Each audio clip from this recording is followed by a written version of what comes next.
नमस्कार, आप देख रहे हैं इंडिया इंटेल और मैं आपका स्वागत करता हूं।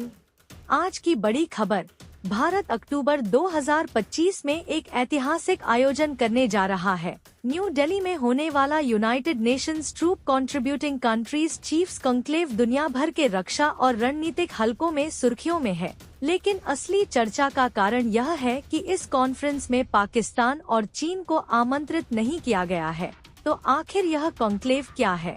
भारत ने यह बड़ा कदम क्यों उठाया है और इसका संदेश अंतर्राष्ट्रीय राजनीति में किसको दिया जा रहा है? चलिए विस्तार से समझते हैं।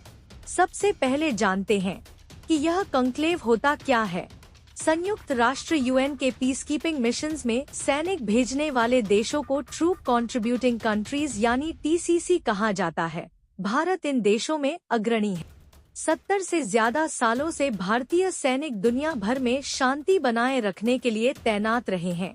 कांगो, लेबनान, सिएरा लियोन, दक्षिण सूडान जैसे संघर्ष क्षेत्रों में भारत का बड़ा योगदान रहा है। अक्टूबर 14 से 16 तक नई दिल्ली में होने वाली यह बैठक पहली बार है जब इतने बड़े स्तर पर आर्मी चीफ्स को बुलाया गया है। करीब 30 देशों के शीर्ष सैन्य अधिकारी भारत आएंगे।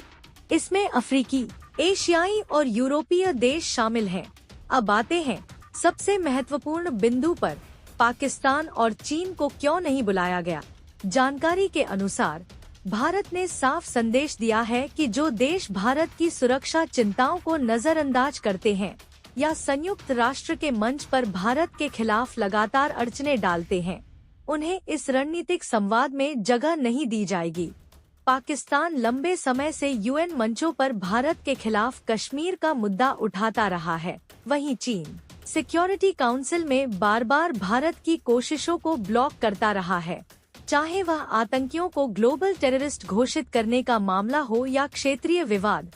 यानी कॉन्क्लेव से इन दोनों देशों का बाहर रहना केवल औपचारिक नहीं बल्कि एक स्ट्रेटेजिक मैसेज है। भारत ने इस अवसर पर अपनी शांति अभियान नीति पीसकीपिंग पॉलिसी भी स्पष्ट की है।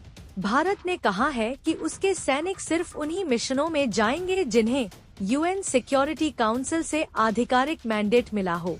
इसका मतलब है कि भारत यूक्रेन या गाजा जैसे युद्ध क्षेत्रों में बिना यूएन आदेश के सैनिक नहीं भेजेगा। भारत की नीति है न्यूट्रल बट रिस्पॉन्सिबल कंट्रीब्यूशन, यानी भारत किसी ब्लॉक की राजनीति का हिस्सा नहीं बनेगा बल्कि केवल वैध और अंतर्राष्ट्रीय कानून के अनुरूप शांति मिशनों में ही शामिल होगा। यह कदम सिर्फ सैन्य दृष्टि से नहीं बल्कि कूटनीतिक दृष्टि से भी बेहद अहम है। भारत ने दुनिया को दिखाया है कि वह न केवल शांति का योगदान करता है बल्कि एक शांति का निर्णायक मंच भी बन सकता है। भारत चाहता है कि पीसकीपिंग मिशन अधिक प्रभावी और जवाबदेह बने। वह नई टेक्नोलॉजी जैसे ड्रोन, सैटेलाइट, एआई सर्विलेंस को शांति अभियानों में शामिल करने पर चर्चा करेगा।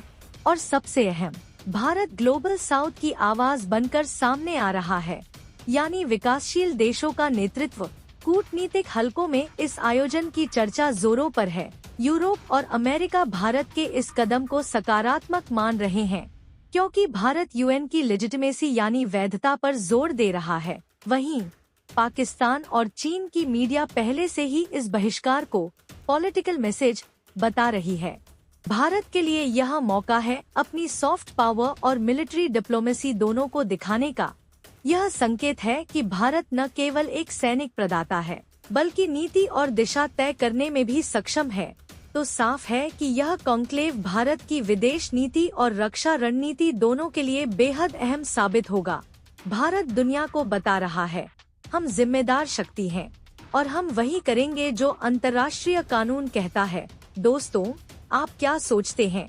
क्या पाकिस्तान और चीन को इस बैठक से बाहर रखना सही कदम है?